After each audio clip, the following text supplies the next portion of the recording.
Packers win it.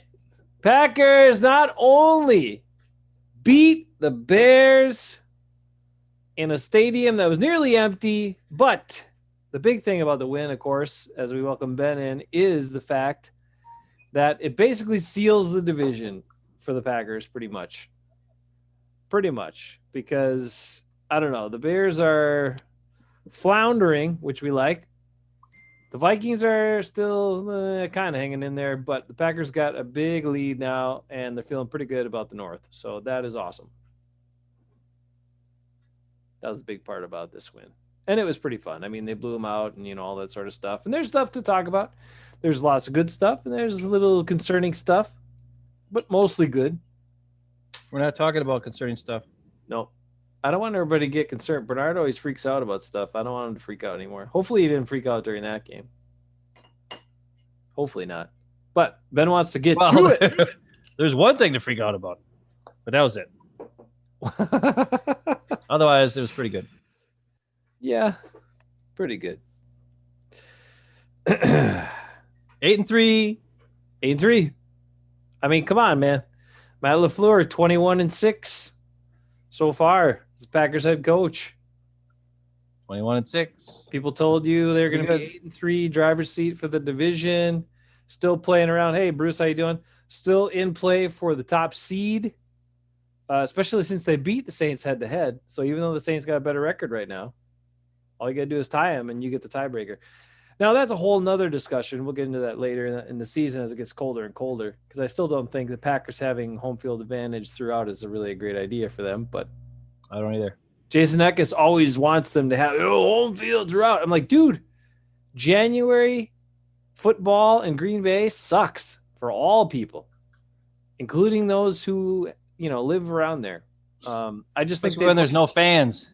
Yeah, I think they'd perform better in a warmer place and maybe a dome. But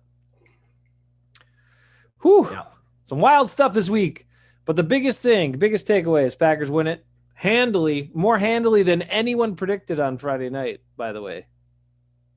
Nobody predicted that big. Well, wait, did Dad? Router was pretty close. Somebody was pretty fired up thinking the Packers were going to score a lot, but I didn't see it. Nobody saw it coming. Bears defense supposed to be Bears defense, right? And now they missed one big piece. So the Akeem Hicks not being there was, whew, who would have thought? That was a big help.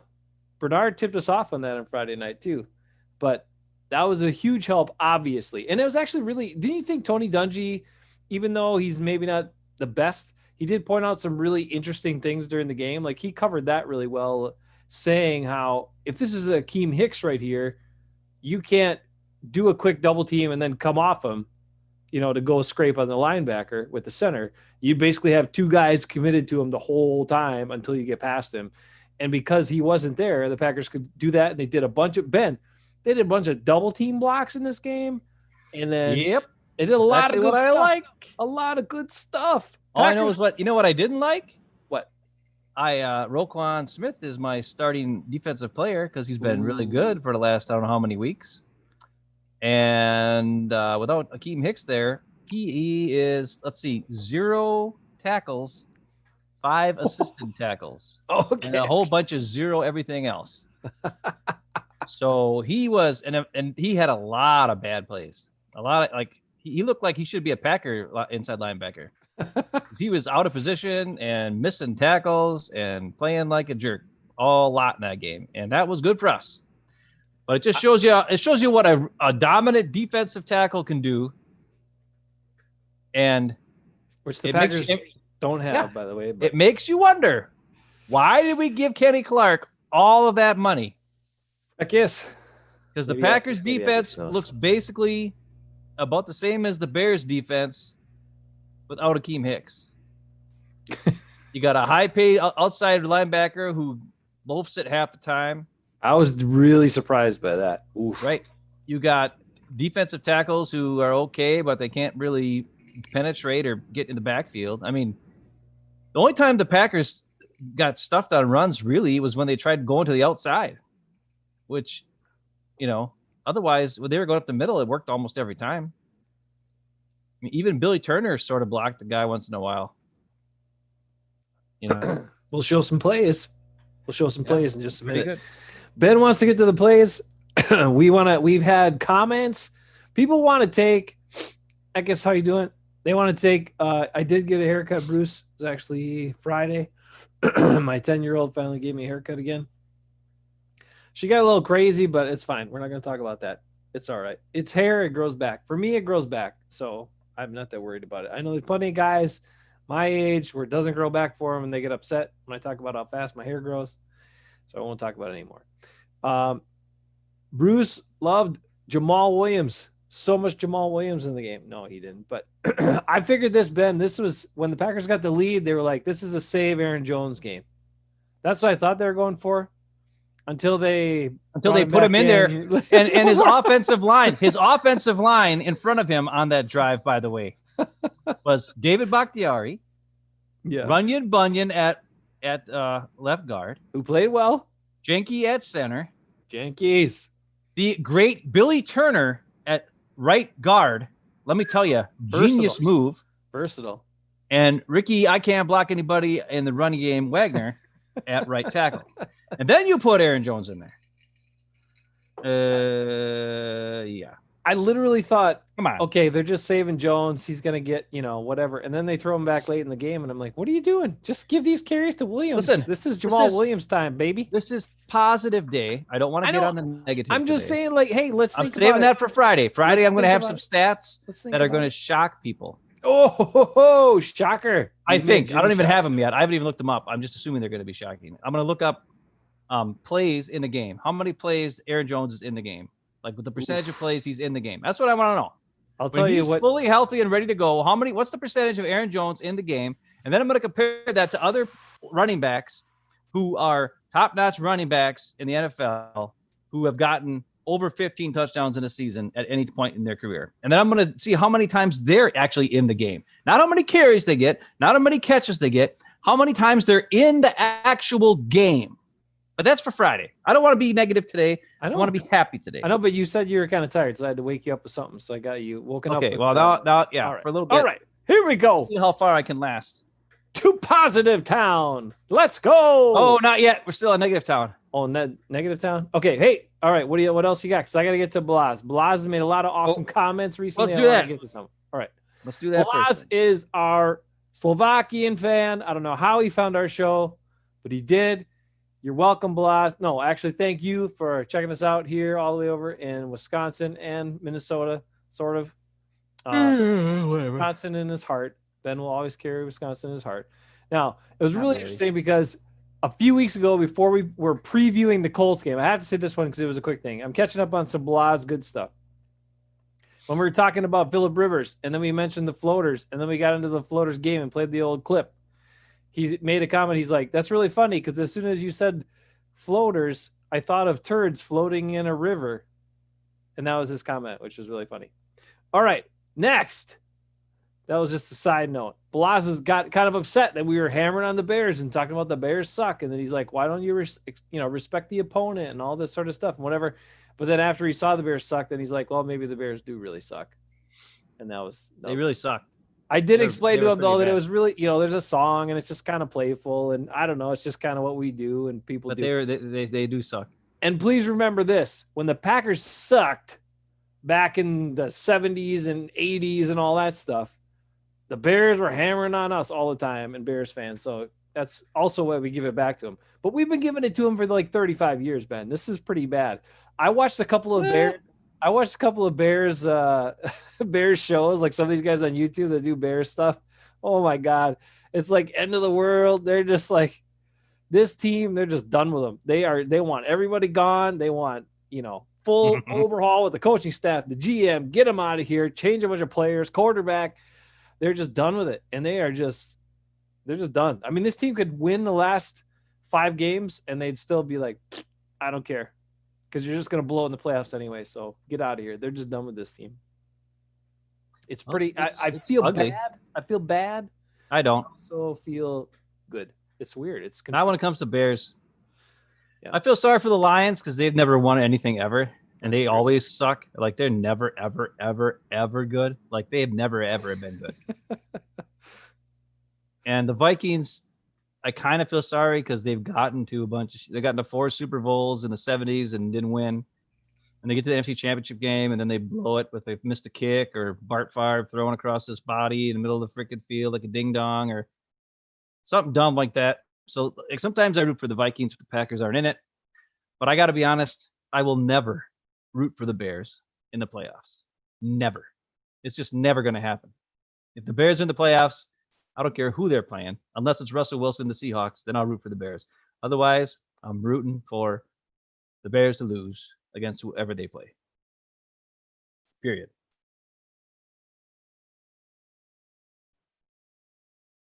You're still muted. Fair enough. Sorry. One quick thing that was really interesting they showed during the broadcast too, which was kind of funny, is they tried to show, because Rodgers got his 50th touchdown against the Bears. Favre, he's closing on Favre. I think Favre had 53 in his career against the Bears. And then they showed how many, it must have been Starr or somebody who had, third most touchdowns against the Bears. But anyway, Rodgers with 50, Favre with 53 in games against the Bears. And then they said, then they showed the Bears top 3 touchdown guys, quarterbacks with touchdown passes against the Packers in the rivalry. And their top 3 only added up to 49.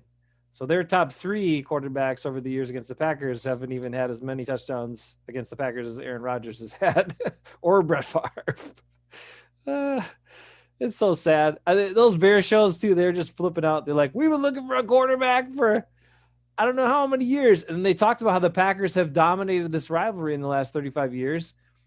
And it's because they've had such good stability and Hall of Fame play at the quarterback position. I mean, that's really the difference. It's not like the Packers have been super dominant defense many times. It's not like they've been super dynamic offense that many times. But the Bears have not had a quarterback forever, and the Packers have had great quarterback play for a very, very, very long time. We're very appreciative of that. I think as Green Bay fans, we take that for granted a little bit. And I love the way Rodgers played in this game. I love the way he played with his brain. I love the drives. I love all of it. So one more thing from Blaz, and we got to get to some videos. Ben put together some videos, and we're heading to Positive Town, I think. All right, last thing for Blaz. He also talks about, he has a whole bunch of points of stuff, but what was the last thing I want to get to? You thought Gary had another really good game. I have an interesting thing to kind of showcase. I want to compare the 52s a little bit because I was really surprised by the way Khalil Mack showed his lack of effort in this game. I got a couple of plays to show you on that. But anyway, Blaz is awesome. Always comments, always gives us some good stuff. And I don't know, YouTube had that weird delay for a couple weeks. It seems like it's straightened out so Blaz can catch our show in the morning when he wakes up, much before we wake up. All right. That's all I got on that. Ben, you got some videos or what? Are you awake enough? No, my computer is frozen. Or it's doing, I don't know what's going on. Frozen? It is not responding. Okay. Well, so I got a couple of videos. You better take over because I can't get it to freaking do anything. All right. You work on that. I'm gonna showcase. Let me check the chat here real quick. Go back to that. I got to get back in here and let's see what we got. Oh yes, there we are. Woohoo, Bruce Negus. Let's see. Oh, Lee's around. How you doing, Lee? He said he saw something today. Saw something today where the Bears were up 81 wins to Packers 57 wins in the rivalry, and the Packers hit 100 first. That is true. That was another thing on those Bears podcasts they were talking about. They said as of for the better part of 6 decades, the Bears were dominating the rivalry all the way up through the early 90s. In the first 2 years of the 90s, I think they won all the games as well, or like the first 3 games of the 90s they won. And then since then, the Packers have just flipped this whole thing around and just continue to beat the Bears, which is just unbelievable. And if you remember, like we were kids that grew up right around the area, and the Bears are always the biggest rivals. And I know the Bears stunk, and I know the Vikings were actually a better team for a number of years in the 90s and early 2000s and all that. But still, the rivalry with the Bears is just, I don't know. There's just, it's deeper seated, right? It's the history, but it's also the fact that the Bears had all those jerks in the 80s and had all those guys, you know, the Super Bowl shuffle and all these just kind of at the time guys that would just kind of grind your gears a little bit. So that's why there's so much to it. That's why, as well, for us Packers fans. Now, some of the players have carried on the tradition. I know a lot of these young guys don't totally get into all that, where they're like, hey, I'm not that mad about these guys. Who cares? I saw them in college or whatever, and they don't really care as much. Seems like a lot of younger guys don't get as fired up. Unless you're trying to not take a yard back on the kneel down at the end. Apparently, Roquan Smith don't like that very much. But Well, I mean, I get it. well, Tim Boyle, these are going to be his career rushing attempts. Like, does he want to have negative yardage all the time, or does he want to try to like keep it even or something? You know, I don't know. I understand it. What's the big deal? What's the big deal? Well, I will say this about the Bears. If you watch that Packers series that came out this year, the 100 years and all that, they do spend a little bit of time way back in the day, like the 1920s, and how when the Packers were on the skids, it was actually George Halas who helped them kind of get back on track. So if it wasn't for the Bears, the Packers probably might have folded at one point. So that's the only good thing we can say about the Bears. Other than that, they suck. Fair enough. I got a couple of videos. You're still in limbo over there? I can do it now, but it's fine. You can do your thing if you want. No, do it. My videos aren't even very good. Well, I don't know if this one's very good. This is the worst video I have. So here it comes. Woohoo! I'm excited. Let's do it. It's really sad. All right. Oh. This is a really sad play. Oh, no, I don't like this play, but I'm really curious about how they lined up and what they were. We're going to start off with the worst play of the game, right? Well, I guess they're staying in negative town for a little. Well, yeah, we're going to get positive after this, but for now, we're going to start with something really bad. This is the big run by Montgomery or whatever the heck his name was. And as you can see, this is him, this big long purple line, that's him. He just runs straight for a long time. And nobody touches him for a long time. The other key things that happen on this play, you know, this is covered here. This guy's covered here. I don't know if it's man or zone or what it is. For some reason, Savage is back here, and then he comes forward in that angle over here. And if I thought maybe he was kind of looking at this guy in the slot, maybe he was covering him. I don't know. And Kirksey, I want you to watch Kirksey. Sort of. He doesn't move for a good second and a half. Like, he just stands there. Here in green, you got Za'Darius, who, of course, is trying to beat his guy to the quarterback to the outside. Doesn't pay attention to anything that's going on. Kenny Clark kind of makes a move to the inside, but the guard pushes him along the way. And the worst part about this play is this yellow circle here. Who are they guarding? Like, what? Within 5 yards, you've got Jair, you've got Amos, and you've got Kamal Martin. And these two guys, Jair doesn't move either, by the way, for a long time when the play starts. But I don't know why they're all over here, but none of them are doing anything. There's one tight end over here. And then, yes, I could see if the running back's going to get the ball, he's probably going to go either straight or, this way, because that's the only place to go on this play, right? This play is so flawed. What if this was a pass? This would be 3 guys over here and a running back against 4. So 4 on 4. So if somebody can't cover somebody, i.e. Christian Kirksey, it would have been a big play either way, if it was a pass or a run. This formation of defense is the dumbest thing I've ever seen. 3 guys within 5 yards of each other doing absolutely nothing is retarded. And I think I just let the play go fast. You can watch it. It's really sad. Everybody knows what happens. Straight up the gut. Kirksey looks like he's in slow motion. And this is regular speed, by the way. Oh, boom. Jair can't tackle him. It takes Kevin King and him to both tackle him. It's just pathetic and sad. What is this? It's a triple team on the one tight end. Is that what's happening? Yeah. There's one tight end over here, and there's 3 guys. I mean, I guess Martin sort of is over here. And then maybe one of these guys is here. I don't know. I don't know why they're all over here. I think Amos should be like here or something. I don't know what's going on.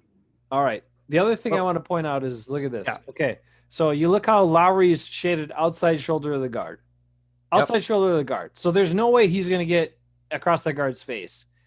Martin is head up on him. So even if Martin shoots inside, which is the only thing you'd expect there, you still have 1, 2, 3, 4 guys to block 4 guys. That's not a good scenario for the defense. The other thing is you always hear about is gap assignments, right? In the run game, gap assignments. Yes. Who's covering all those between gaps? between the D line, there should be a guy who's supposed to be here. So Zarius has to have outside contain. So that would leave guard tackle gap, center guard gap, and guard center gap. Who's covering all those? There's nobody anywhere. And there's nobody here at all. And why would Martin be directly behind Lowry? I'm not sure.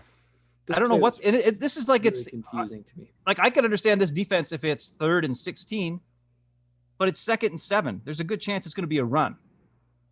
But whatever. What I want you to do is I'm going to pause it halfway through here. So the ball snapped. Jair hasn't done anything, hasn't even moved or anything. Kirksey's over here hasn't moved or anything. For some reason, Martin is moving this way to the right of the offense, away from the running back. The running back is going like I don't know what. And as you can see, there is nobody. There is nobody here. I mean, I could run through this. I would probably have gotten tackled by Kirksey, but I would at least get 10 yards. I don't get it. I don't understand this defense. And now look. All these guys what are they doing? What is Jair doing? What is he looking at? Why isn't he beelining his butt over here as fast as he can? And Amos. And Kirksey is still in the same place. He's still in the same place. I promise we'll get positive, but this was like the worst play of the game. I swear to God. It's the worst play. I had to show it because it's the worst play. So bad. And look at how slow these guys are. Look at Amos.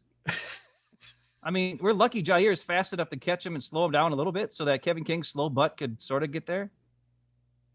But it's the worst play I've ever seen. It's the worst play.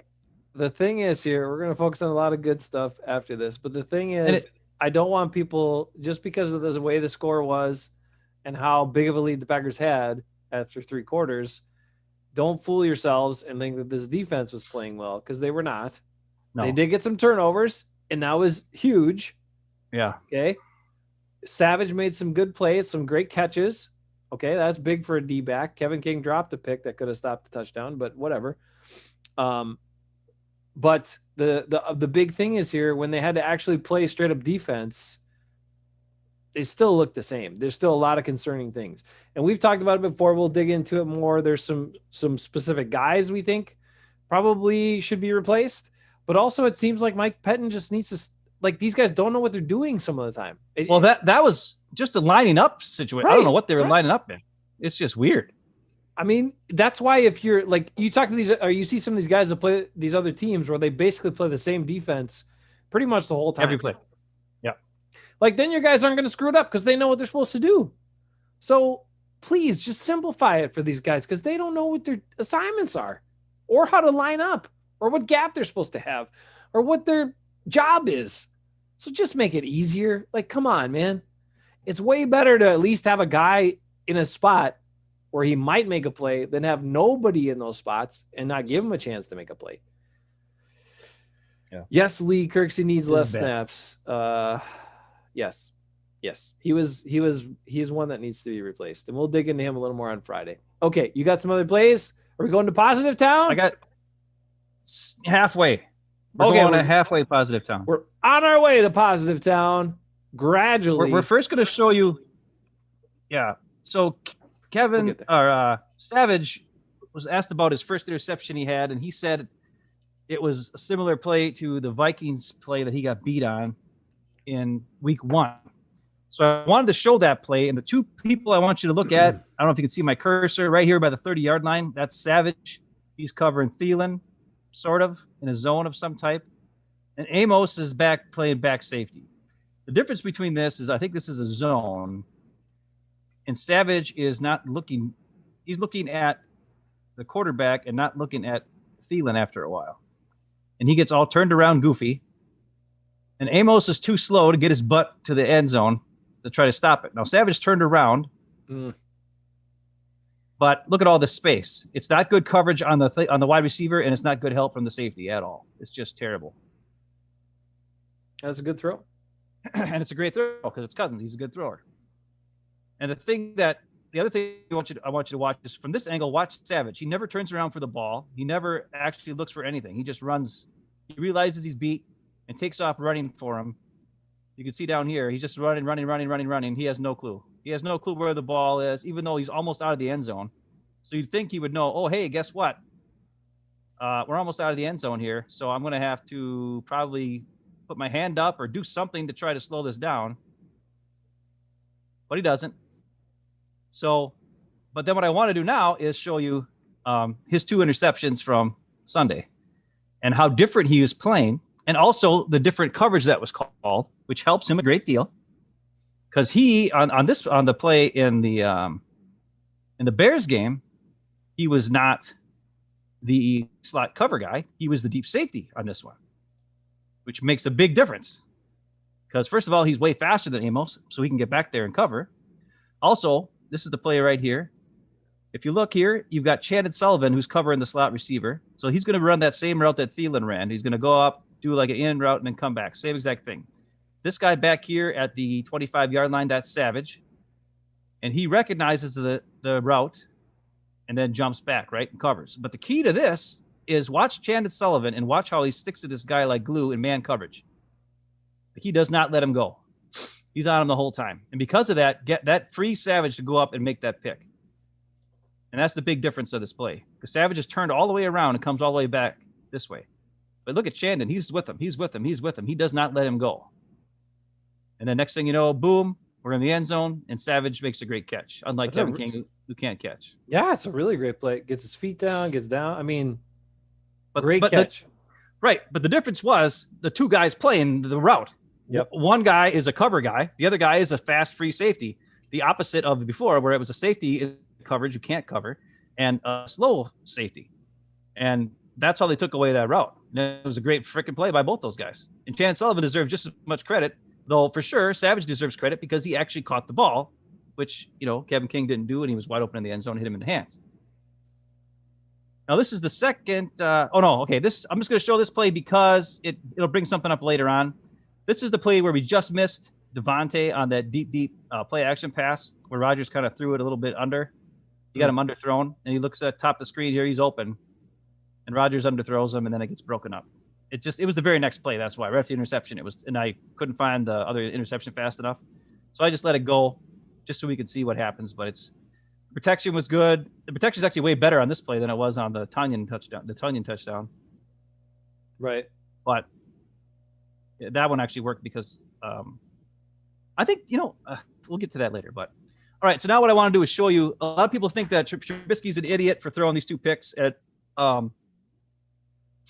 is an idiot, but I don't know if he's as much of an idiot as everybody thinks he is.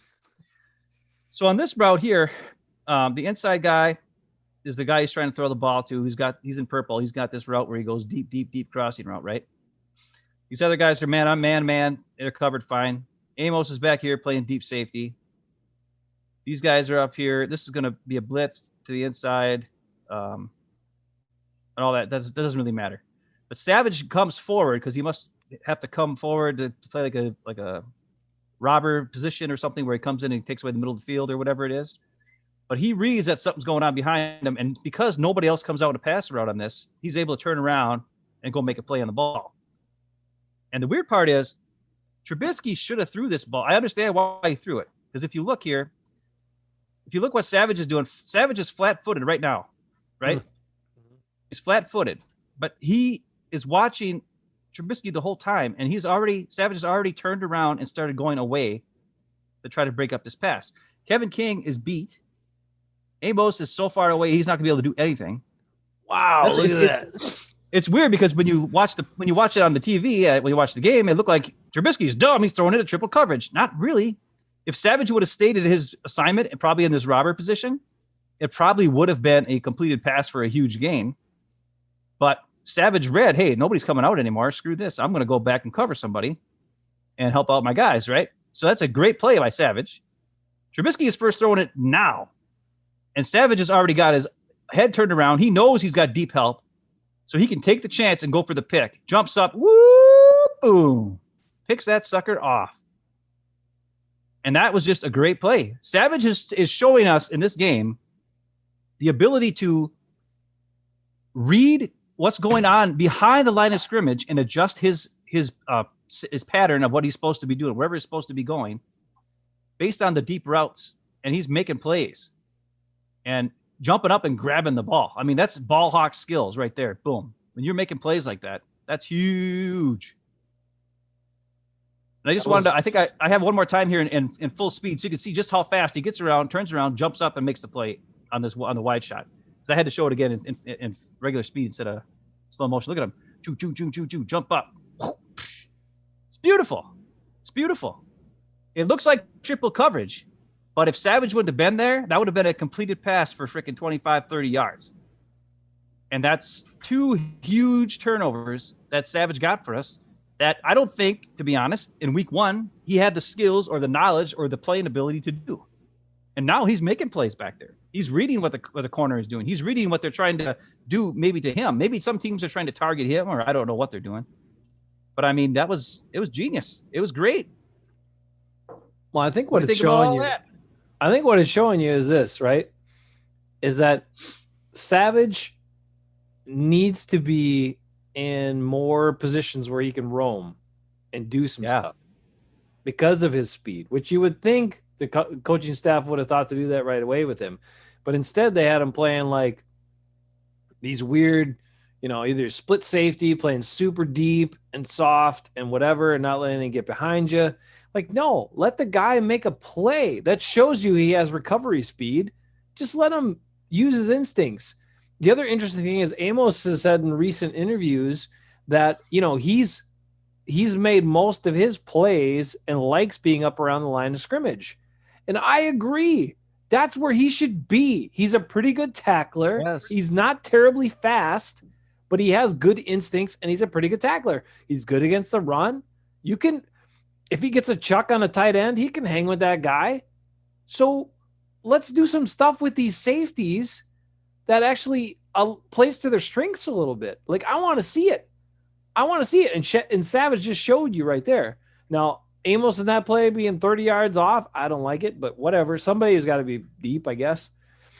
But I don't know. I want to see a lot more Amos. They're close to the line of scrimmage, and I want to see a lot more Savage with the ability to do that stuff where he isn't playing man on a guy, but has the ability to use his instincts and his eyes to read and maybe go get the ball.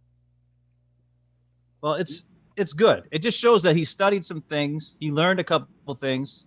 He's taking the coaching. And the biggest thing, I think, is he is a playmaker when the ball is in the air. I mean, he can pick it off. When he gets his hands on it, he's picking it off. And he's making great plays. He's jumping in the air and snagging it. So let's see more of that. That's a positive thing to say about the defense at this point. The pressure has been okay, especially from Gary, and the inside guys are getting.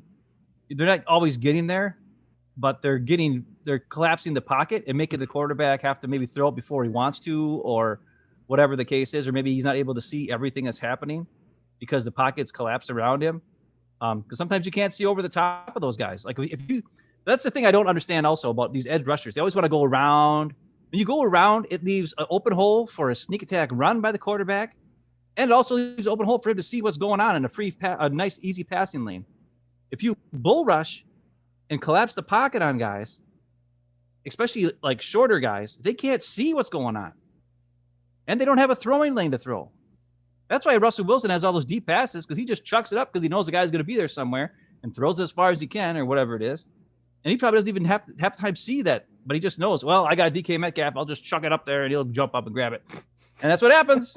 But have you ever seen Russell Wilson throw a quick slant or anything like that? No, because he can't. He can't see over the freaking defensive lineman or the offensive lineman.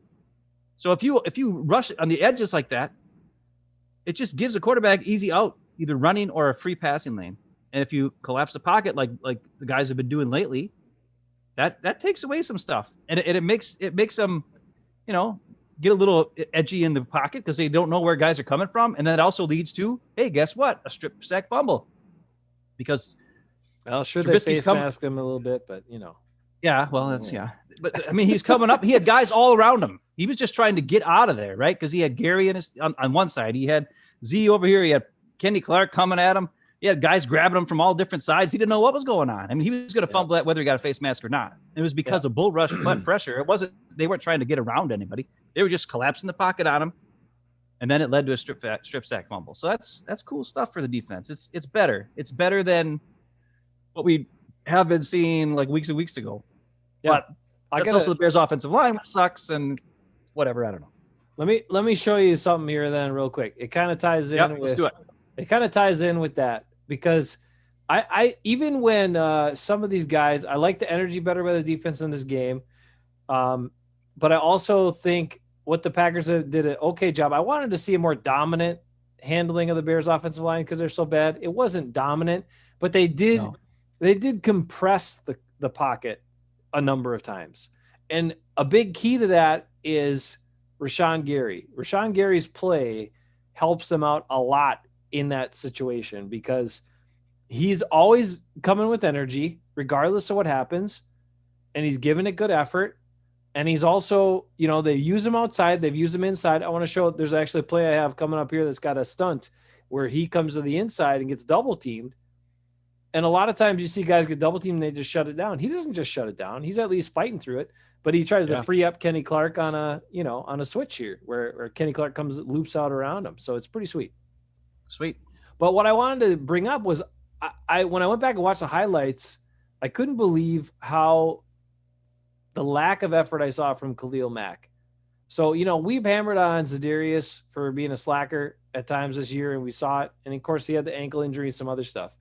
But man, if you gave up everything you gave up, the Bears gave up to get that guy and then paid him as much as they paid him, and that's the kind of effort you're getting from that dude, whoo, I'd be mad. There's plays where Billy Turner was blocking him one-on-one just fine. That's the problem. You have to think about he just wasn't. Who is he going again? Right. He wasn't even trying. Because you can't tell me Billy Turner blocked him. No friggin' way. Yeah. So I'm going to pull that up here real quick. I had a couple of them here. I want to show you. It's a comparison of the 52s. Now I don't have any because I just had the highlights. I don't have any great like Gary plays or any like highlights, but I can show you his effort on some plays, and that's what I'll show you here. So let's go some screen share and let's wrap out some 52. The Bears 52 versus the Packers 52. All right, now this Packers are on offense. Khalil Mack is right down here. Okay, you got Big Dog and Billy Turner on this right side. Let's see what happens on this play. Is early in the game, first drive of the game, 2nd and 10, right? 2nd and 10, chance to make some noise. Let's watch him. Khalil Mack right here. Let's see what he does. Now, granted, I'm sure he has outside contain on the play, but this is not how you collapse. Like, you see who has the ball. When does Aaron Jones get the ball here? You can clearly see Aaron Jones is getting the ball. How you don't, with just a tight end coming across the formation, jump in front of that and collapse that hole down. That's his job right there. And watch the effort again. Oh, okay. There's Aaron Jones. See you later. Let's see what he does. Oh, this isn't the next play. Yeah, we'll get that one later. All right. Next play is here. Let's look at this one. Here's Mr. Khalil Mack right here on this play. This is still on that same drive. It's second and 5. 2nd and 5. He's right here facing Billy Turner right here. Little bunch formation over there. Let's see what happens.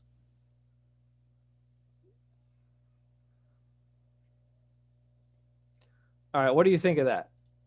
You slacking it on that one. This is Billy Turner.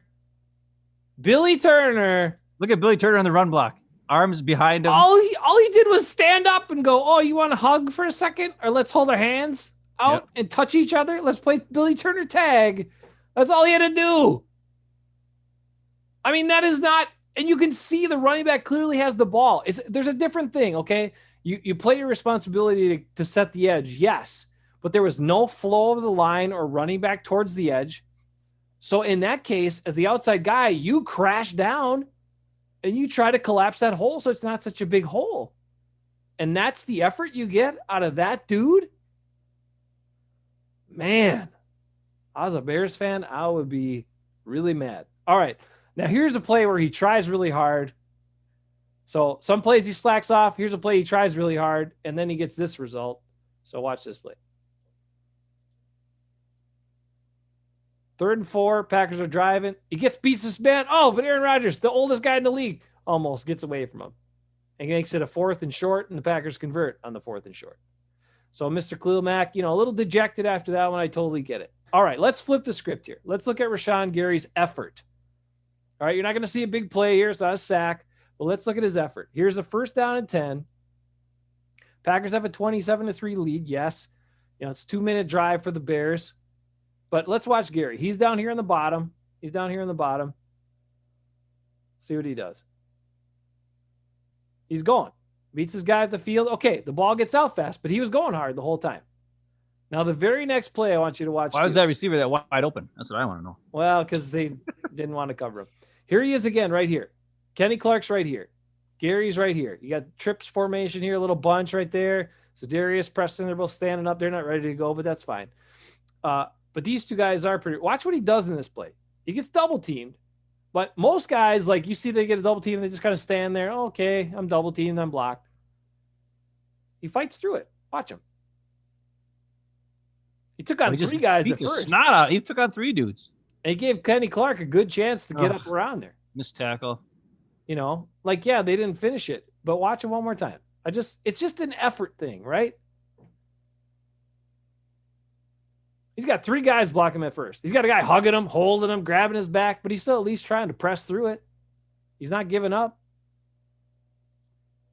So I like that. Let's see. Do I got one more Khalil Mack play? Let's check it out. All right. This is 27-10. 27-10. Game's not out of reach yet. All right. There's 8:06 to go in the 3rd. If you can make some plays here, get the ball back, you got a chance. Let's see what happens.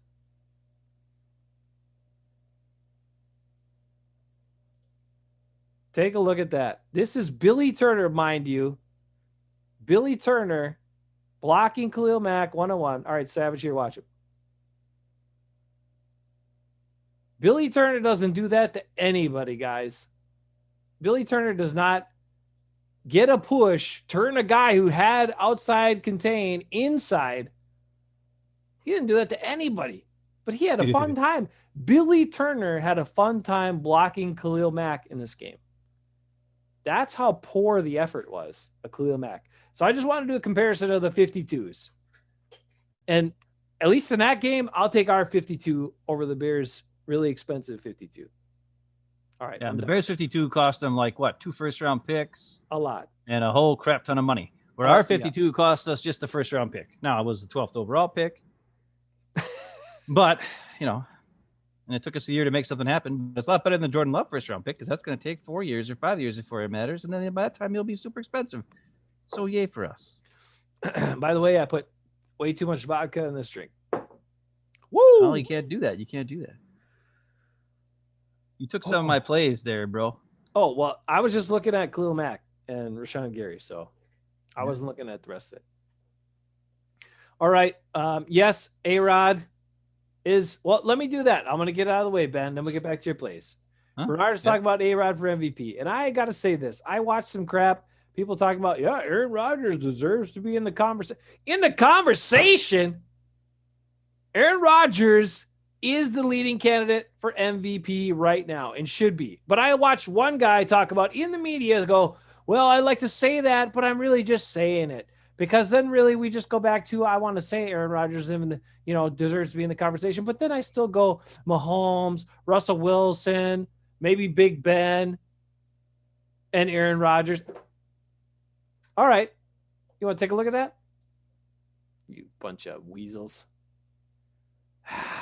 Aaron Rodgers has the most touchdown passes in the NFL. He's got the best quarterback rating in the NFL.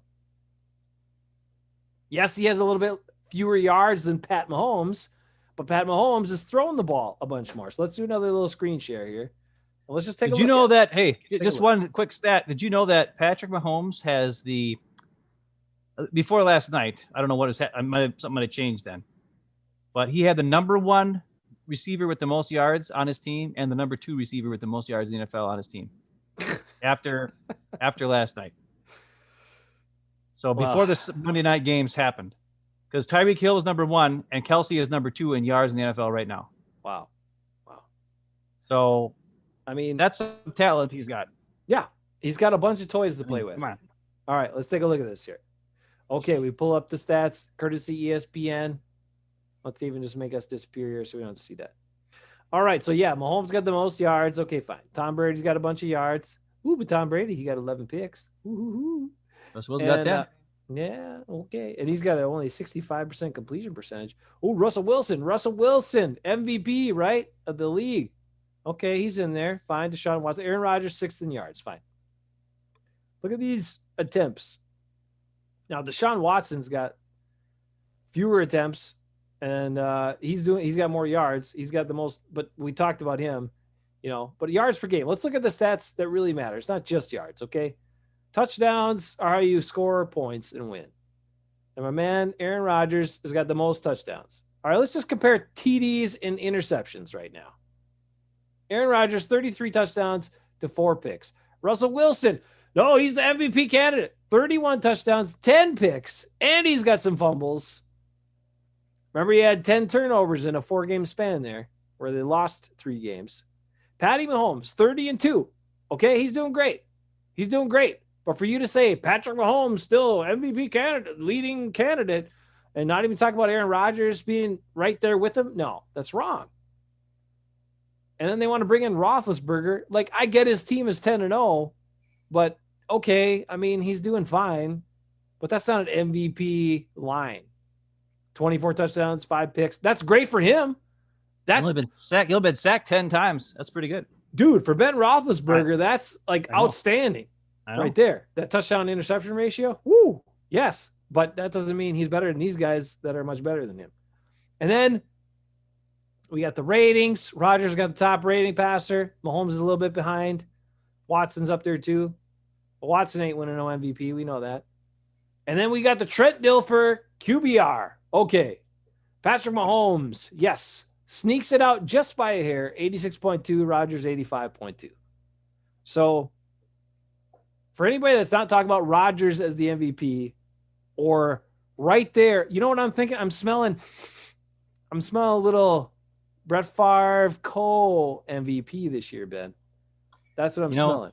I'm smelling it too, but except I'm smelling it a different way. There's a guy you don't have on your quarterback list because he's a running back, and it's Derrick Henry, dude. Derrick Henry is the MVP of the NFL because he's got nothing else. He's got Ryan Tannehill, who's good and solid, but he is made because of Derrick Henry. And Derrick Henry, the reason why I know is because I played Mo in fantasy this week. And Mo freaking had Derrick Henry, who gave him like 50 freaking points this week. And he had stupid guy from the freaking Washington football team who gave him like 38 points this week. And he had Stinkin' Montgomery. And he had the Packers defense. For some reason, Mo's got the Packers defense. I don't know why. He shouldn't, but he did. And he gave a bunch of crappy points. So fantasy points suck. But also, Derrick Henry is a freaking monster. A monster. And that is the MVP of the league because he is doing it almost by himself. So, yeah, I'll take that guy as my MVP. All right, but we know he's not going to win it. That's fine. Why? I want to know. Bruce says, I think Mahomes is leading. AR is second. Rodgers a close second, according to Eckes. I'd like to know why. Mahomes has thrown it 423 times. Rodgers 381 times. All right, so yeah, he's going to have a few more completions and a little bit more yardage. He doesn't have the touchdowns. He's behind him in touchdowns. He's got 2 less picks. He's got the cast of characters. I mean, to me, fine. You want to say Mahomes is there? Okay. But in this case, then it's co-MVPs, as far as I'm concerned, through this many games. And that still counts for one because we know Peyton Manning got a co with one Ground McNair, and that's still added to his MVP trophy case. And we know Bart Favre got a co for 3-time MVP with Barry Sanders. So I think it's time for Aaron Rodgers to get a co-MVP as well to get his 3rd MVP. 2.5-time MVP. Lee says Wilson is out. on the MVP convo as of now. I think so. Mahomes has better weapons, far better defense, but still a convo with AR. Yeah, I think so. I think it is really close. That's why I'm saying it's Cole. I'm good with that. Hey, maybe it's a triple. Maybe it's a tro. If Dad remembers that terrible show that my kids made him watch. No, but maybe it's a three-way at Cole MVP. You can give Derrick Henry some Cole MVP. I don't care. But if Aaron Rodgers doesn't get, if he continues to play like this and doesn't get at least a piece of that award, it's ridiculous. It's ridiculous. Well, 20 years from now, 30 years from now, it's not going to say Cole MVP. It's going to say MVP. That's right. Bart Favre has got 3 MVPs. He doesn't have 2.5 MVPs. Right. He's got 3. So, Bruce says because Mahomes is the best player in the NFL. Woo-hoo-hoo-hoo-hoo. Is he now, Bruce? Is he really? We'll see. We'll see. I vote Henry because I like running backs better than quarterbacks. That's just me. We'll see. But I'll tell you who it could be MVP is the guy who got it if he had as many carries as Henry, and that would be Aaron Jones. Oh. Number 1 running back on Ben's top 10s running backs. Well, he's also number 2, 3, 4, 5, 6, 7, 8, 9, and 10. Aaron Jones. Oh, Bruce gives me an agreement to an extent. Well, I'll say this, Bruce. What Aaron Rodgers did, especially at this game, I love how without the fan noise, you can hear all this stuff so well. Like all the stuff he's doing at the line of scrimmage and like making the right decisions, getting the team in the right play, disrupting the defense, manipulating it, doing all this stuff. Like I just brains, arm, whatever. Yeah, sometimes his mechanics are bad and he's throwing off his back foot or not drilling the ball like we used to see him just zip the ball and all that stuff. But it's still getting there. And he's making the plays. He's doing it with a lesser group of receivers than most of these guys have. And he's working with what he's got. And I think he's doing awesome. So, yes, he's having a great year. And not just a great year, an MVP year. And he better get that freaking award, at least part of it. Because when he lost out to Matt Ryan in 2016, that was some total BS. He should be going for his 4th, not his 3rd right here. So. Well, he should be going for his 5th because he shouldn't have lost the stupid Cam Newton either. No, that year he didn't have that good of stats. They were fine. He had better quarterback stats than Cam Newton. He just didn't have the running stats. Yeah. The other guy you got to look out for is Kyler Murray, dude. He's got 10 rushing touchdowns. Doesn't matter. He had that to his passing touchdowns. He's got more than Rodgers. He had a rough game. He had another rough game. Kyler Murray didn't look so great this last week. So he's out of it too. He's out of it.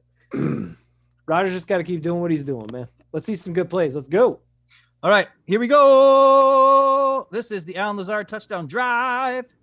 I like it. I gotta say, I love that too. How Rodgers played, how the play calling was. They just took what was there. They kept moving the ball, didn't press the issue, and it was beautiful, beautiful to watch. Here's 4th and 2. Mm-hmm. And what I want to show you about this play is after, but we're just going to watch it go because I don't have any fancy stuff. But it's a nice pass to Tunyon. He gets pressure, but he gets the ball away. Tunyon takes Thurvation and throws him down like a bad mamma jamma. And he gets up and screams in his face. Wow! That was awesome. I like that part. But here's the thing I want you to look at. Devontae is lined up in the backfield here. Yeah. And I want to go back just a smidget here. Hopefully I can do that and it won't be screwed up. But Devontae's in the backfield, and look at all these Bears. This guy's coming run over here like this. This guy's over here pointing at somebody. These 3 guys are all standing next to each other like it's a Packer defense. It's awesome. Does look and like the Packers. They don't know what's going on. They're like, wait a minute, it's 4th and 2. Why is Devontae Adams in the backfield? What's going on? What's going on? They're also worried about Devontae in the backfield and all this stuff that's going on. And Jamal Williams went out in motion over here, and he's out on this side that you can't see him right now. And then they don't even notice that Tunyon's sneaking through. And then not only that, Tunyon, if you watch, when he gets right about here, he pretends like he's going to like do a fake block or like a, whatever that is, a screen or whatever that is, right? But he fakes it and then sneaks out. It's beautiful. And Rodgers, he looks over to Devontae at first, but it takes Devontae forever to get his butt moving. And Rodgers like, nah, can't do it. And he looks back over here and finds Tunyon, and it's genius. Does he juke the guys that are 10 yards yeah, he away does. from him? Yeah. Oh no, he kind of ran. Rogers is looking. He's like, nope, Tunyon got it. Boom, perfect touch or first down on 4th and 2. Beautiful, beautiful, great play, awesome going. Nice catch by Tunyon, who caught all of his targets, by the way, in this game because he has good hands, masterful hands. 2 4th-down conversions too for Bob Tunyon. Yes. The man. All right. Now we got the next play on the drive that was important, which is Aaron Jones run to the outside. That guy miss, and then 59 smacks him. That's Trevathan again. Trevathan made every tackle on this play, apparently. I watched Khalil Mack on that play. I got to see it. Well, what you're going to see is, so Trevathan's out here, and St. Brown is, I don't know, but St. Brown is supposed to get him. He kind of blocks him for a second and then lets them go. But it's a wide receiver trying to block a good inside linebacker, so I expect that to happen. Sternberger comes in motion for reasons that nobody knows. Billy Turner goes to block Khalil Mack, and I have to tell you, Khalil Mack played on this play. He actually beat the snot out of Billy Turner and got to the backfield, but Aaron Jones is too fast to get around. And the key to this is MVS gets the seal block on the outside. Without that seal block, Aaron Jones isn't getting there. So first watch Billy Turner get schooled right here. Watch this. See you later, Billy Turner. You suck. But he's not fast enough to get Aaron Jones. Then Aaron Jones makes his corner miss. He's like, see ya. Whoop. But then Dan Trevathan's there to smack him because St. Brown misses block. And then St. Brown's the first guy there to hug him after he gets up. He's like, sorry, dude, I missed my block. Aaron Jones is like, that's okay. I'll get a touchdown on the next play. But he Aaron Jones. Almost got the touchdown on the next play. And this play is another good play. Allen Lazard gets a key block on, as well as the big offensive line pushes and pushes. What the hell was that? How did they get that line surge? That was awesome. That was awesome. I've never seen a Packers line do that before. What happens? It was beautiful. Look at that. Lazard comes in motion, and he stands right there. All right, Lazard's going to take care of this safety. Good old Lukey Patrick takes this dude and shoves his butt so far back, it's not even funny. Billy Turner stands up, and he does his arm thing for a while. And then he gets in the way of Roquan Smith, who had a terrible game. And he actually seals off Roquan Smith, and then Aaron Jones just sneaks right behind him. But those are the three guys that make this play go. Lazard, and not really much Billy Turner, he kind of does, but like it's pretty good. Got Lucas. It's really Lucas, yeah. I mean, Lucas is like, brrr, and you just look at him. He's just like, get out of here. Oh my God, Lazard, look at him. Now he takes out two guys. And then Billy Turner seals off his guy. I mean, he's downfield. He was like 7 yards downfield blocking on that play. So I'm going to give Billy Turner some credit. He actually did something on that play. That's pretty sweet. Look at the tough guy from the Bears who threw Lucas Patrick to the ground like 10 yards after he got his butt kicked. Yeah, whatever, dude. You got Lucas. Lucas, all right, so now face. This is an awesome play. I want to watch. Okay. The Packers have all this motion going this way, right? You got Devontae going out to the outside. I'm getting a 62 jersey. That's it. That's what I want for Christmas. 62 jersey. Lucas Patrick, my favorite Packer. All right, go ahead. Okay. Well, all right. Sorry. Anyways, so all these guys are moving in this way, and the Bears don't bite. As a matter of fact, if he would have handed this off to Devontae on a sweep, it would have been a touchdown. If he would have handed off to Aaron Jones, it would have been a touchdown. So all these things would have been a touchdown if he would have handed off, but he didn't. Look at that. And now here's the thing that's crazy. It's so stupid. You got Khalil Mack on top covering Devontae Adams for some reason. And then you got 5 Bears all over here covering these 2 Packers. And then Lazard is like, hey, there's nobody over here. Throw it over here, Aaron. I mean, I don't know what the Bears are doing. This is worse than the Packers defense. Like this is like in the end zone here. Rodgers could have threw to anybody. He could have threw to Devontae. Like he could have just waited because Mack's not going to cover him. But luckily, but this guy got to his face, I guess. But it's crazy. And Smith got through and he didn't attack. He was like breaking down. Right. Like, yeah. He was what are you doing? That's Aaron Rodgers. He's not going to outrun you. But it's like there's like five Bears covering MVS and Sternberger or whoever. Watch Smith. Watch Smith. What is he right doing? Here, 58. He comes through. Nobody blocks him. Nobody's blocking him. He's got a free shot. He's got a free shot at him. And all of a sudden, he's breaking down. What is he breaking down for? What? I don't know. Aaron Rodgers must give him money or something. Must give him a little check. I don't know about that. But I will say this. That was a pretty sweet play.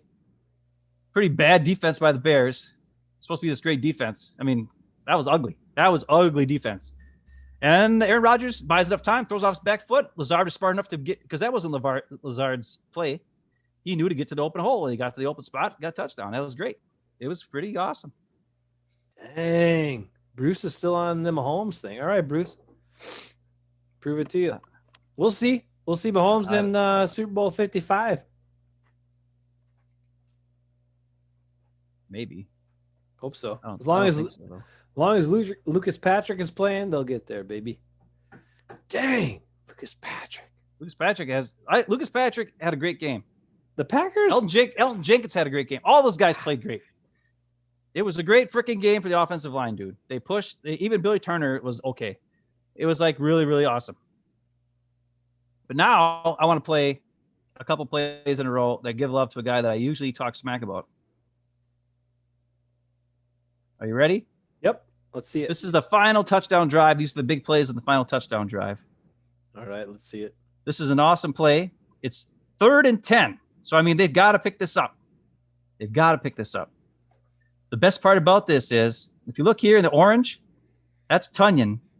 Before he goes out in a route of any type, he actually takes on the defensive end to help out Bakhtiari. And what that does is it freezes this guy that's circled here in the middle linebacker, whoever it is. I don't know which one that is. But he can't go and cover Tunyon right away because he doesn't know what exactly to do. And because that freezes him, that opens up this part in the middle of the field because MVS is on a streaker. So this corner is taken out with him. The back safety is worried about MVS going deep, so he goes back. This safety is back in like a zone back this way. And St. Brown goes out and does a quick in route right at the sticks, gets the first down, and then runs for way even more, actually. And both these guys blitz. Devontae does a double move again, of course. So it's weird when you watch it.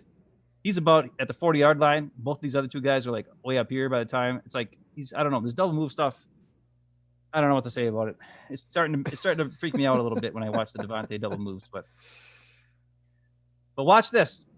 It's beautiful. Watch Tunyon. He helps out with the block, and that freezes that middle linebacker, which then opens up the middle of the field here. Right. St. Brown beats this guy to the inside. Rodgers throws it now. He also falls down, by the way, the defender. And then there you go. St. Brown catches it. 24 yards. Way more than they ever needed. Awesome play. It worked out because MVS was freaking, scares the safety to go super deep, which opens up the middle. This happened right after Lazard got hurt, by the way.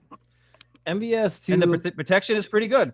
0 targets in this game, but he kept playing. He worked hard. I got a couple plays that show him working hard in here. Look at Runyon holding up ball by himself. That a boy. Yeah, Runyon had a great game, too. Dang. I'm going to tell you right now. Just wait. Wait till you see some more plays here. Especially the run Goody. Goody's the best GM ever. Just kidding. Well, whoever that guy is that finds, guys in the late rounds. The late round. This is just Jamal Williams guys. Up the gut. Woo! Jamal Williams looks like Jason Eckes. Woo! Jason Eckes up the gut. That'll be Eckes' next jersey. Jamal Williams. I'm surprised he doesn't have it already. Here you go. You got Runyon Bunyan. Look at Runyon Bunyan. He takes this defensive tackle, shuts him down. Bakhtiari gets to the second level, takes out Trevathan. You got Lukey Patrick takes out this dude. It's perfect. And then Elton Jenkins is the best. He comes off the ball, takes this dude, and shoves his butt way, way, way, way, way out of there. And that's where Jamal Williams goes. Yankees and the boys. So all those offensive linemen kicked butt and gave Jamal Williams a huge lane to run through. Watch Jenkins. Billy Turner. Well, it helps that the guy ran all over like a ding-dong. Look at that. There's nobody there. Bakhtiari kind of block gets beat, but it's too late by that point. Jamal's already through the hole. Look at that. Sweet. Nice big hole. Offensive line doing their jobs. I love running game. I love the running game. I love the running game. It was beautiful. This is what I want to see. Can't get any better than that. You just can't. Domination. Now we got the touchdown with Jamal Williams. Look at that. You got some St. Brown coming in motion to help out. Jamal Williams. Oh, no, that's 4th down. That's 4th and 1. I'm sorry. 4th and 1. I want to show this because, are you ready for this? Billy Turner blocked somebody on 4th and 1. I watched Mac got tied up with Mercedes on this one and this is 4th and 1. This is do it now or you're done, right? Yeah. Well, he beats Mercedes, but it doesn't matter because Jamal doesn't. No, but I mean, he got tied up with him. That's a tight end. Like, he should be dominating that guy. And Mercedes got beat plenty No. of times this year, but he doesn't. He makes the tackle though. I mean, it's not. I mean, he's the guy who gets over there. Man. But St. Brown makes a killer block. Nice. Lukey Patrick helps out for a second and then moves up here. He's and then helping. Billy Turner does his hand out to like the side like he always does, but only for like a second, and then he goes and gets the guy. So he's learning. He's slowly learning to block. It's taken him, like what, 7 years in the league or whatever it is. Look, he's got his hands out like a ding dong, and then he finally gets his hand on a guy, and then Jamal Williams is able to cut back. Of course, the guy that Billy Turner is supposed to be blocking makes the tackle, but it looks like he tripped him too. That should be illegal tripping, but whatever. We'll take it. It's 4th and 1. We got the first down. Okay, the next play is a touchdown. And this play is awesome too. Another running, just run it down their face. This is when you can see the Bears just don't want to tackle anymore. Pathetic, they just don't care. The secondary is just not even trying. I mean, when he can get 5 more yards, they're just not even trying to get him. Jamal Williams is not a freaking bulldozer. I'm sorry. So on this play, Bakhtiari does a great job. He's to come all the way, move his body all the way this way to take care of this defensive end, so that Runyon Bunyan can come up and take care of our good buddy Roquan Smith, who stinks.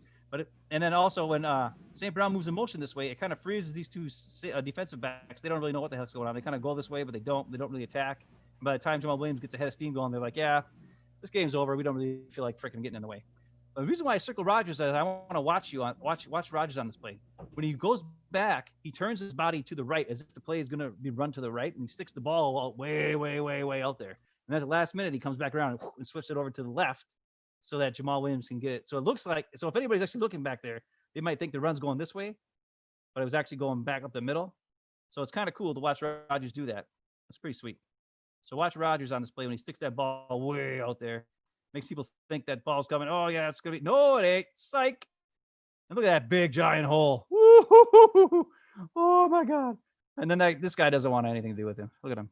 He's just like, nah, I don't want to tackle him today.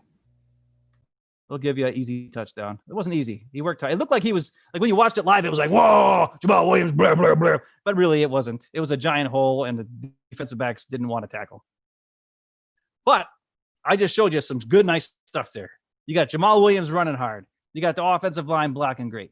You got Rodgers on 4th down. 4th down and 1, they throw to, they run the ball. On a 4th and 2, they throw to Tunyon. There's a lot of cool things that happen on those drives that they couldn't do in the past. The 4th and 3, 4th downs and 2 and 1, 3rd down is short. They were screwing up left and right over the last couple games. In this game, they dominated. 3rd down, they dominated. 4th down. The only time they got in trouble was that time when they had the holding call and pushed them way back, and then they just had 3 dumb plays in a row, and it was stupid. But otherwise, I mean, they were doing awesome. They were destroying everybody. Yeah, it was. I mean, I and you even see on that Jamal Williams touchdown run there, MVS with the seal block and all that sort of stuff. And that's a guy who didn't get a pass even thrown to him the whole game. Like running his roots, doing his thing, blocking. What was he running? His roots. Pass. I gotta say something. Perhaps maybe, in football, okay, perhaps maybe that word is pronounced route in football only. Okay. Because think about it. Oh, just think about it. Because I mean, I've been in music, right, my entire life. I went to college, studied music. I've been singing music. You were singing music, right? I think so. How would you pronounce BASS? You would pronounce it bass. But in music, it's bass. Now, normally you spell bass BASE, but in music, BASS is bass. And in football, ROUTE is route. So stop it! You're all wrong. Route. It's route in football. That's the way it is. So stop saying route, because every single person that has anything to do with football calls it a route. Call it a route. Hey, you told me you're going to show me the George Kittle, Bob Tunyon route. That's what I just got ready to go, bro. Oh, let's see it. It's my favorite play because that's what Bob Tunyon could be, man. Bob Tunyon can do all the stuff George Kittle does. And he's an undrafted dude from Indiana State. Pay that guy at least a medium wage so you can keep him on the team for many, many years. Well, I would say I think he should be. I think he's more useful on deep patterns than he is on the Yes. short. Like they should honestly send him deep almost all the time and just keep Sternberger like in like the intermediate routes and short routes. I mean, still, I mean, he has a great fourth down catch and all that stuff too. But it's just, it seems like he doesn't really get much after the catch when he gets the short passes. But when he can get downfield without the ball and then make the catch deep, and that's very, very valuable, especially in this offense where the only other guy who can get down deep is MVS, and he only makes a catch half the time, where Tunyon's going to make the catch every time. So maybe send Tunyon deep more often than not, every now and again, because it makes a big play. So here, I mean, here's the thing about Tunyon, right? Just pause it for a second. Here's the thing about Tunyon is he's not a shifty guy. He's not a big break tackles guy. He's reliable. He's got great hands, which is why he's the guy for recovering onside kicks, which is why he's a guy that Aaron Rodgers will throw to on fourth down. He's reliable. He'll catch the ball. He's got great hands. And as I told you with this combine numbers, for a tight end, he's super fast. He's as fast as a bunch of wide receivers. So yes, stretch the field with that dude from that position. That's incredible. Against a safety or a linebacker? Yes, all day. Okay, go on. Well, that's what they do on this play. I like it. This is a play action play. I wish Sternberger was in better position to hold his block, but hang on, just wait. I'm gonna show you something that's really cool. This is so funny. Look at this play. Is that Khalil Mack in coverage again? Khalil Mack is covering MVS. What the hell? Why was Khalil Mack in coverage so many times for the Bears? What are they doing? They're so dumb. I don't know why he's over in MVS, but if MVS wanted to just streak down the field, it'd be a touchdown for sure too. But that's fine. We got a touchdown anyways. Here's the other thing. There's 5 guys covering Devontae Adams on this play. 5 guys. And they totally forget about Tunyon, which is awesome. And he's sneaking back. And finally, this guy realizes it, and he's like, oh, crap. But he's never going to catch him. It's Tunyon. He's too fast. And this safety's too slow to catch up with Tunyon, too. Because the ball was a little bit underthrown, but it didn't matter because he had this guy beat so bad it didn't matter. But it's like, look at this. The Bears, this is the second time where the Bears have got 5 guys covering like one guy, and they leave like Khalil Mack on a receiver. It just makes no sense. I don't know what they're doing. So I don't know if the Bears defense is really as good as everybody thinks it is. But I mean, look at how wide open Tunyon is. Yep. And he's got to wait for it and wait for it and wait for it and wait for it. And luckily he got there just in time. And then that guy's like, yeah, I'm going to try to tackle you. And that guy's like, he points at you and he points at the guy. So here's the other thing I was going to say. The other reason why this works is this guy, I think what they thought was that, okay, so this defensive end goes back in coverage. So not only does this defensive end go back in coverage, but Khalil Mack goes in coverage. So it's really dumb. Hold on, before you play it, how are the Bears defense so good? Like now, like you said, again, I'm showing you a lot of plays where they suck. The Packers are ready to go. Look at them. They're still not set. They're looking around. That guy, safeties or the linebackers talking, or the safeties like, hey, I was talking to somebody over here, not even looking at Rodgers, not even looking at what's happening. The DN stands straight up, not even facing the line of scrimmage. Like, what the hell are they doing? Well, he's going to be in coverage. That's why. Oh, man. Because Roquan Smith is going to be blitzing again, and he doesn't get there again, just like he didn't on the touchdown to Lazard. So that's 2 touchdowns where he could have made the play, and he didn't quite get there. So watch. That guy chucks Tunyon, and then he goes back in coverage. Sternberger gets the block initially. And that guy's in no man's land. What is he doing? Oh, he's covering Devontae now, helping out. Yeah, there's 5 guys covering Devontae, remember? And then Rodgers throws off his back foot. Tunyon's got to wait for it, and we're good. And that's Jason's favorite play of the game, brought to you by Menon or something. I don't know. Is Menon brought to you by Off the Block Pizza. Off the Block Pizza. Okay. Our next sponsor coming up. Okay, now I'm going to show my favorite pass of the game. And I'll show you. And it's another one where you got Khalil Mack in coverage again. What were the Bears thinking? Like, I don't know. Literally, they watched. I don't know, but I'm glad that they did it. They watched the Buccaneers. They watched the Buccaneers slow down the Packers offense by putting a bunch of pressure on them. Yeah. And they decided, after all of that and everything else they've seen, we're going to do a bunch of 3-man rush and drop Khalil Mack in pass coverage. What? How, on what planet does that make any sense? I mean, thank you. But what, I mean, man, if I was a Bears fan, I'd be pulling my hair out. All right, just wait till you watch this play. This is the best play, dude. Oh my God. This is the best play. They do it again. They send 3. That's what these 3 light blue arrows are. Those are the 3 guys going in motion. No, this is 1st and 10. 1st and 10, they only send 3. They got these 3 guys in the light blue that are all doing like a 3, whatever this is, a cloud coverage, 3 zone coverage back. Then they got 5 guys that are kind of in the intermediate level to look out, to cover there, because the Packers are empty. There's no running back in the backfield on this play, right? So to combat that, they're playing this really, a shallow zone with 5 guys, 3 guys deep on 1st and 10. But the key to this is going to be Khalil Mack. I want you to watch Khalil Mack. It's also the route combination of MVS and St. Brown. That's the other thing I really liked about this game. It wasn't Devontae. It was a bunch of other guys getting involved. So MVS is right here in the light yellow. He's going to run straight. He's going to do like an out route, whatever this is, outpost, whatever crap that's called. I don't know what it is. And then he's going to come back again. Okay. When he does that, Khalil Mack is kind of trying to cover him. Khalil Mack gets completely turned around. He doesn't even know he's like, it's the funniest thing you'll ever see. He's a pass rusher. What are they doing? He has no idea what he's doing. God. And then, of course, St. Brown, he does this. He does an out route and comes back in again. He gets the pass. And the other thing that's really cool is MBS, when he comes over here, he tries to block Smith as best he can. He kind of butts him and gets in his way, but he can't hit him until he knows the ball's thrown. So he doesn't quite know, and he kind of gets there, but he gets in the way and he makes the play. But it's MBS's route that gets St. Brown open so that he can get the first down. Now, St. Brown also breaks a tackle, does some awesome stuff. He breaks a tackle on the defensive end that goes back this way to block too, or to go back and play coverage. But so just watch Khalil Mack right here and MVS. MVS's route and Khalil Mack. Because you know what St. Brown does. You can watch St. Brown after. So Khalil Mack is playing zone.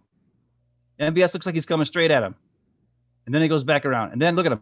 What is Khalil Mack looking at? He has got his body turned around. And then all of a sudden St. Brown's here. And then Khalil Mack's like, oh, crap. Ah, no. And St. Brown has got nobody here. I don't know why he doesn't take it up right away. Right, exactly. He had a couple times like that where I'm like, what are you doing? Just go for the first down. And he goes sideways. He makes this guy miss. I was really worried. Smith over pursues, and then he comes back, and then Devontae's like, "Oh crap, you're still going. I'm going to block somebody." And then MVS comes and tries to block this D tackle, and he's like, "I'll sort of try to block you, but I don't want to get killed." And there you go. That's my favorite play of the game because Khalil Mack looked like a fool. You got MVS doing a great route. You got St. Brown making a guy miss. There's awesome stuff in this play. Perfect protection. Now it was only 3 guys coming at him, but look at this. It was perfect because beautiful. Lucas could help out Billy Turner. Lindsley didn't have to block one-on-one. He just helped out Jenkins a little bit. And Bakhtiari holds his guy. So perfect. Yeah. Perfect pass protection. Packers can do it against 3 rushers. No problem. So there you go. What do you think of that play? That was pretty sweet. I got one more play to show you. This is going to be a staple from now on. Every week after the game, we're going to do this play. It's called, it's not me. I don't think I have any arrows or nothing on this. It's just straight up watching Aaron Jones run. It's the favorite Aaron Jones run of the day. Aaron Jones. We'll get to your comments here in a little bit, guys. Just a second. Here we go. Everybody just stop what you're doing and watch Aaron Jones run.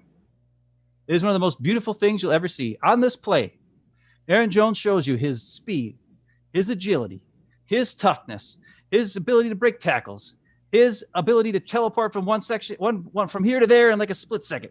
All of it. And he only gets 13, 14 yards on it. But still, he shows you everything that you need to see by Aaron Jones.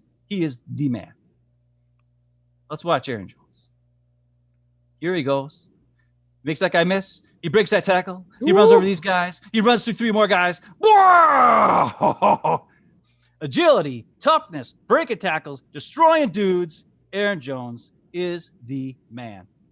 We're going to watch it again from this angle so you can see how beautiful he is. Watch this cut. Looks like he's going right up the gut, right? No, he's not. Pew! See you later. It's not as cool in slow motion. Makes that guy miss. Makes the first guy who blitzed miss. Breaks the tackle of that guy. Gets off him. And look at Big Dog. He's like, or whoever, yeah, it's Big Dog. He's like, oh my God, he's still going. I better try to block. He still doesn't.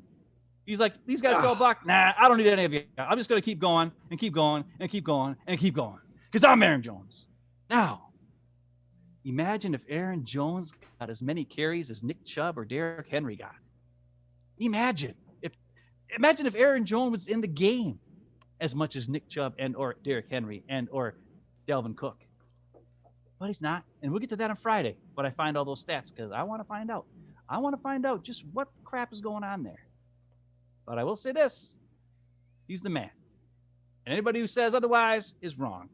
He had some awesome runs too, like some of those plays where, maybe they weren't as long runs as that, but there were guys right up on him and he still plowed ahead and got, finished moving forward 2-3 extra yards after contact against linebackers and stuff like that. And that's where they're talking about how, the running backs coach and Hackett has said he's not that big of a guy, but he runs like a big guy. And he does.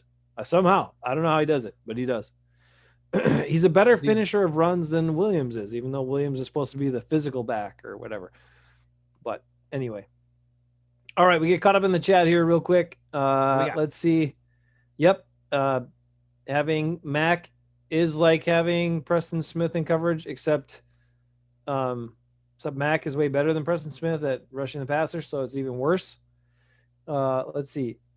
Yeah, Montgomery only had 11 carries all game. And the fact that the Bears didn't try to run the ball more, I don't know. They were losing. Know. I know, but still, but that's been Nagy's That's been Nagy's. That's been his trend anyway. He's had close games against the Packers, and he decided to throw the ball in spots where he should run it. We've seen it for years. These offensive coaches can't help themselves. They don't understand that they don't have a good quarterback. But they got to take a shot. They got to pass in the game, right? And they got to pass the ball, even though they don't have a good quarterback. The only guy that's smart enough, Mike Zimmer. Mike Zimmer too. But I mean, the guy I was thinking of is Shanahan, who's like, my quarterback's not good, so we're just going to keep handing it off a million times.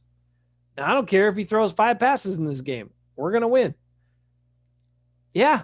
If some of these coaches would commit to running the ball against his defense, they would fare better. They might not win because the Packers offense is doing really good.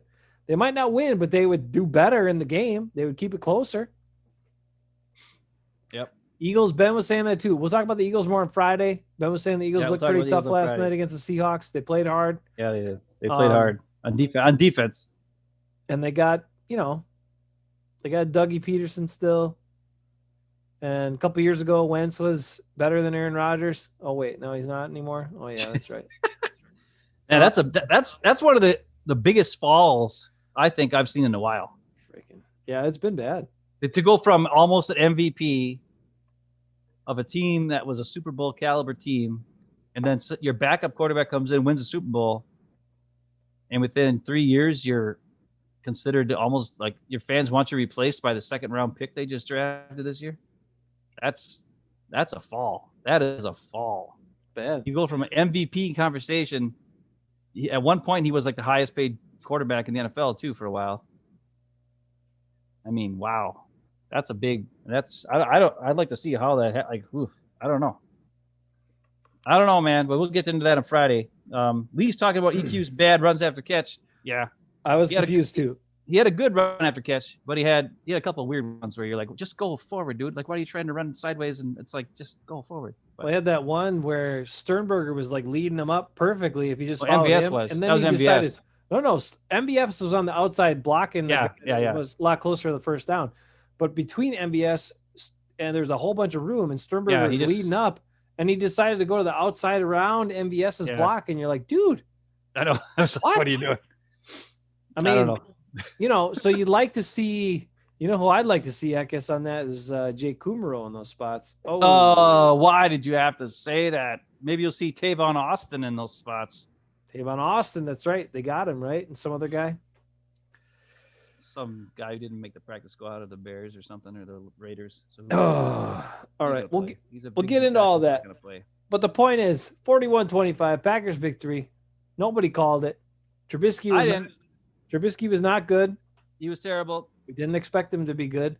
Nope. The Bears were not. We expected the Bears defense to be better, and they were not.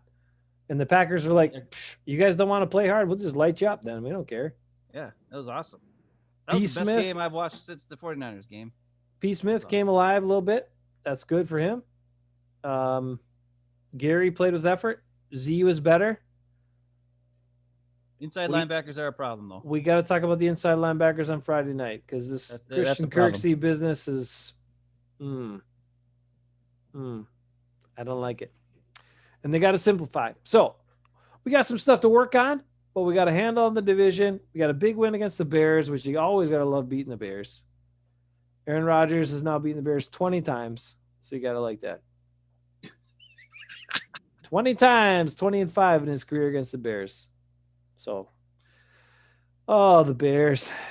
Actually, I went to work. I told you before we go, I told you I had a couple of Bears fans I worked with. They didn't say jack squat on Monday, I'll tell you that. And I was really nice to them, too. I was like, hey, how's it going? I was like, hi. And they were just like, hi, Jason. I don't want to talk to you because we got our butts kicked by the Packers. That's right, you did. Oh. But I didn't say it to them at work. They got Lucas. God dang it. I'm getting a 62 jersey. That's it. If the Packers don't sign him back long term, I'm going to be pissed. Well, he's already on a long term. You just signed him. He better be. How long is that? Better be a 10-year contract. Bruce, is that a 10-year contract? 2 or 3 more years, I think, right? This year and 2 more, I think. That's not long enough. That's not long enough for Lucas. You should have put your money into Lucas instead of Bakhtiari. You know what I'm saying? Yeah. Maybe not. All right, we'll catch you guys. Come back. Or Dylan. Ben, you got a parting shot before we go? Well, Bruce is asking about when Barnes is coming back, and nobody knows. It doesn't matter. We got Ty Summers. They don't know about the COVID list. They don't. But they don't play Ty Summers. They play Kirksey, and he stinks. Get him in there. Give me some Ty Summers. Ty Summers will at least run around, get in the way once in a while. Yep. I don't know. Give me some great Ty win. Summers. 8-3. Let's go. Let's keep going. On our way. I'm changing my ways. I'm not going to dwell on the stuff that sucks. I'm going to enjoy the victories. And there you go. Let's do it. We'll see how long that lasts. Hey, we'll keep it positive. Friday night, we got a mixed bag, but we're going to try to get more organized. We got people they want Hafeman Bros to go big. They want us to get to the next level. So we're going to try to get more organized and try to bring our show to more people. With your help, people. Remember, you can tell people about it. You can subscribe. You can like. You can hammer it out. You can be like, listen to these two goofballs. Who knows these guys? But at least they're from Wisconsin. Sometimes they know what they're talking about. Sometimes. So there you go. All right, wait a minute. Uh-oh. Something happened. I will say this. Oh. Fart gun. We got to do a super fan before we go. I'm going to tell you this. We don't know a lot about him yet. But he's come on the scene as a new fan. He's been here every show since he started. He keeps showing up. Lee 86. Last show he told us was an awesome episode. This show he said, nice episode, boys. And he's also knows a good linebacker when he sees one because he says, get Summers in there. So for all those reasons, Lee 86, you are the super fan of the week. This one's for you. And the next one's coming too in just about 15 seconds. Now, I don't know if I hope Lee doesn't think that's an insult. You have to go back and watch some earlier shows to know that that's important. Super fan of the week is high honor. It's a high honor. It is. We give super fan of the week during victory weeks only, and you get the fart gun salute. If you're the